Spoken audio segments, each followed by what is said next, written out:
दो पड़ोसी एक साथ मिलकर रहा करते थे। एक का नाम शालू था और दूसरी का अंजलि। उन दोनों के पति भी एक दूसरे के बहुत अच्छे दोस्त थे, जिनको देख सब बहुत जलते थे, क्योंकि चाहे कुछ भी हो जाए वो कभी आपस में झगड़ा नहीं करते थे। अरे देखा क्या तूने, ये दोनों हमेशा साथ में रहती हैं, जैसे बहनें हो। हाँ दीदी, इनका तो बस हमेशा दिखावा चलता है। तभी वहाँ पर एक ट्रक आ जाता है जिसमें बहुत सारा सामान होता है। लगता है हमारी कॉलोनी में कोई बहुत अमीर आदमी रहने वाला है। हाँ, तभी तो इतना सारा सामान भी आया है, लेकिन कोई अमीर आदमी नहीं, औरत आई है दीदी। अरे ये कितनी सुंदर है, जितनी अमीर उतनी ही खूबसूरत भी है ये तो। रीमा और काजल उसको देख ही रहे होते हैं कि तभी शालू और अंजलि भी वहीं आ जाते हैं। ये कौन आया है, इसे तो पहले कभी यहाँ नहीं देखा। शायद यहाँ नई नई रहने आई है। वो सब छोड़ो, जरा उसका घर तो देखो, कितनी सुंदर और अमीर होगी ना ये। और एक हम है, छोटा घर और बाकी सब भी काम चलाओ। सस्ती सी जिंदगी है हमारी तो। क्या अंजलि तो बिल्कुल पागल है, दुख सबको होते हैं, क्या पता ये सब एक दिखावा हो और कुछ नहीं है। कम से कम दिखावे के लिए भी तो होनी चाहिए ना चीजें, मेरे पास तो वो भी नहीं। तू तो बस उसी में लग गई। चल हम घर जा रहे हैं, तुम लोग देखो उसको। अंजलि अभी भी उसको देखकर उदासी रहती है। चल हम भी चलते हैं, वरना हमारे पति आज भूखे ही सोएंगे। शालू और अंजलि घर तो चले जाते हैं, लेकिन अंजलि अभी भी उसी के बारे में सोच रही होती है। सुनते हो, हमारे मोहल्ले में एक औरत आई है, बेचारी आज ही आई है, क्या पता उसके पास कुछ खाने के लिए है भी या नहीं। तो क्या मैं उसको खाने के लिए कुछ दे आऊं? दे आओ, लेकिन शालू को भी साथ ले जाना।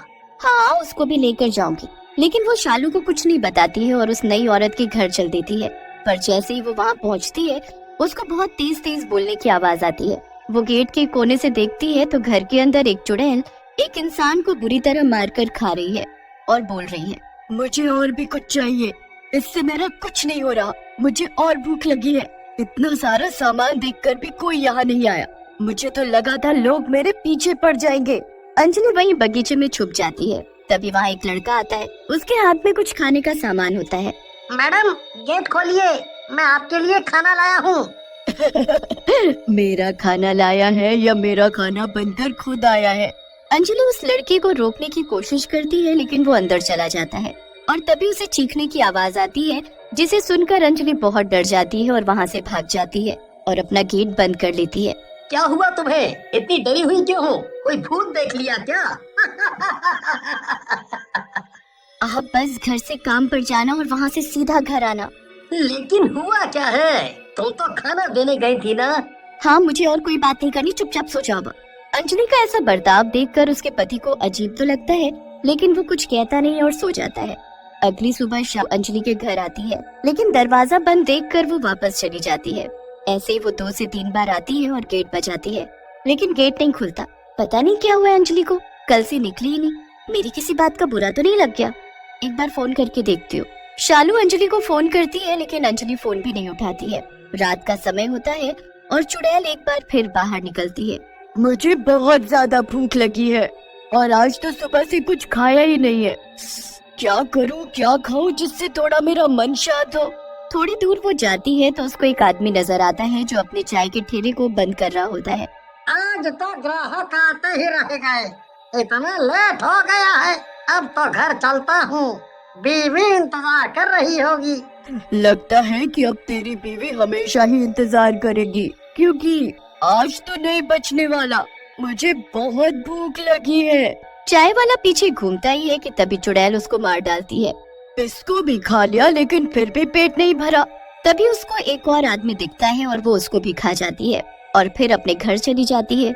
अगली सुबह एक औरत के रोने की आवाज आती है। कोई सुन रहा है?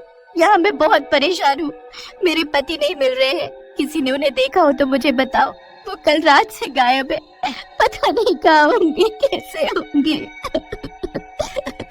लोगों को लगता है कि वो ऐसे ही खो गया होगा, लेकिन रात में एक गार्ड भी घूम रहा होता है और उसको भी वो चुड़ैल पकड़कर खा चुकी होती है। ऐसे ही वो रात रात में 2-3 लोगों को पकड़ती है और सबको भुक्खड़ों की तरह खाती जाती है। अंजलि ये सब अपने घर की खिड़की से देख रही होती है। ना जाने ये चुड़ैल कब यहाँ से जाएगी, रोज भुक्कड़ की तरह लोगों को मार कर खा जाती है जैसे कोई गाजर मूली हो। तभी वहाँ से एक सब्जी वाला जा रहा होता है। चुड़ैल अपने औरत वाले रूप में जाती है। लगता है अब इस सब्जी वाले की बारी है, काश मैं कुछ कर पाती। भाई साहब, कैसी सब्जी दी? रात हो गई है मैडम, अब सब्जियां खत्म हो चुकी है, अब दोनों सब्जी नहीं मिलेगी। अच्छा, तो चलो मेरे साथ। मैं आपके साथ कहाँ चलूं? मुझे घर जाना है, और अब जब मेरे पास सब्जी ही नहीं है तो मैं जाकर क्या करूँगा? औरत बहुत गुस्से में आ जाती है और उसी के साथ अपने असली रूप में भी आ जाती है, जो एक चुड़ैल का होता है। मैंने कहा ना, चल जल्दी, मुझे बहुत भूख लगी है। नहीं नहीं, मुझे नहीं जाना, कोई तो मुझे बचाओ, ये चुड़ैल मुझे मार डालेगी, बचाओ बचाओ। सब सो रहे हैं, कोई तेरी पुकार नहीं सुनेगा। अंजलि एक बार फिर कुछ नहीं कर पाती और ऐसे ही दिन रात लोग गायब होते रहते हैं और सबको वो चुड़ैल खाती रहती है। फिर एक दिन सबकी मीटिंग बुलाई जाती है। देखिए भाइयों बहनों, पता नहीं हमारे मोहल्ले में क्या हुआ है, जिसकी वजह से हमने अपने मोहल्ले की सिक्योरिटी बढ़ाने का सोचा है। हाँ जी। चुड़ैल भी लोगों के बीच में आम औरत बनकर बैठी होती है और हेड की इस बात पर वो धीरे धीरे हंसने लगती है, जिसे देख शालू को बहुत अजीब लगता है। मीटिंग खत्म होते ही शालू अंजलि के घर जाती है।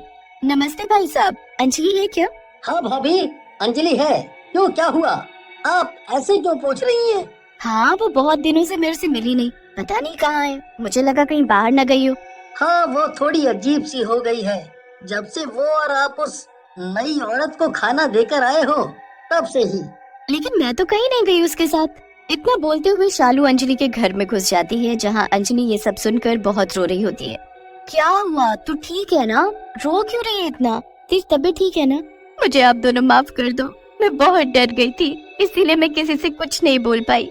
मैं लालच में उसके घर गई थी उस दिन, लेकिन जब मैं वहाँ गई तो मैंने देखा कि वो औरत नहीं है, वो एक चुड़ैल और वो एक इंसान को मारकर खा रही है और बहुत भयानक लग रही है। उसको देखकर मैं बहुत डर गई। फिर मैंने देखा एक लड़का कुछ देने आया था, शायद खाना, लेकिन उसको भी उसने मार दिया। ऐसे ऐसे करके वो रोज रात को लोगों का शिकार करती है और उनको मारकर खा जाती है और किसी को पता भी नहीं लगने देती कि वो एक चुड़ैल है। क्या बोल रही है तू? वो इतनी अमीर और सुंदर औरत एक चुड़ैल है और वो लोगों को गायब कर रही है? ये तुम क्या बोल रही हो? तुमने हमें पहले क्यों नहीं बताया? अंजलि, तुम्हें हमें पहले बताना चाहिए था, शायद हम बाकी लोगों को बचा लेते। मुझे पता है ये सब बहुत गलत हुआ है, तभी मैं तुम लोगों से माफी मांग रही थी। मेरी वजह से कितने लोग मारे गए, मुझे तुम लोगों को पहले बता देना चाहिए था, जिससे इतने लोगों की जान बच जाती। और आज भी वो एक इंसान को लेकर गई है और खिड़की से देखो, वो वहाँ से साफ दिखती है। शालू और अंजलि का पति खिड़की पर जाकर देखते हैं तो वो चुड़ैल एक इंसान को बहुत जल्दी जल्दी और भुक्कड़ की तरह खा रही होती है। ये कितनी भयानक है। तुम लोग जाओ, मुझे बहुत डर लग रहा है, मैं कहीं नहीं जाने वाली अब, और हम घर में रहकर उससे बच सकते हैं। अब भी तुम बस अपने बारे में सोच रही हो, बाकी लोगों का क्या? चलो चुपचाप हमें जाना पड़ेगा, वरना वो और लोगों को मार डालेगी। चलो, लेकिन मैं बाहर ही खड़ी रहूंगी, इससे ज्यादा मैं नहीं कर पाऊंगी, मुझे बहुत डर लगता है। हाँ ठीक है, बस तुम चलो। इतना बोलकर शालू अंजलि और उसका पति रात और गहरी होने का इंतजार करते हैं और फिर रात को चुड़ैल के घर के पास जाते हैं और घर को चारों तरफ से घूम कर देखते हैं। अब भी चुड़ैल अपने घर में ही होती है और सो रही होती है। तभी शालू की नजर चुड़ैल के घर के पीछे रखे मिट्टी के तेल पर पड़ती है। वो देखो, उस डिब्बे में क्या है। शालू उस डिब्बे को जल्दी से उठाकर वो तेल डालकर जला देती है, जिसको देख सारे कॉलोनी वाले बाहर आ जाते हैं। तभी उस घर में से एक भयानक चुड़ैल जलती हुई बाहर आती है, जिसको देख सब डर जाते हैं और पीछे हो जाते हैं। इससे पहले कोई किसी को कुछ बताता, सबको खुद ब खुद समझ आ जाता है कि ये जो चीजें हो रही थी वो किसने की हैं और लोग गायब क्यों हो रहे थे, और वो चुड़ैल सबके सामने जलकर राख हो जाती है। कॉलोनी वाले ये सब देख शालू, अंजलि और उसके पति से पहले माफी मांगते हैं और फिर सबको धन्यवाद देते हैं।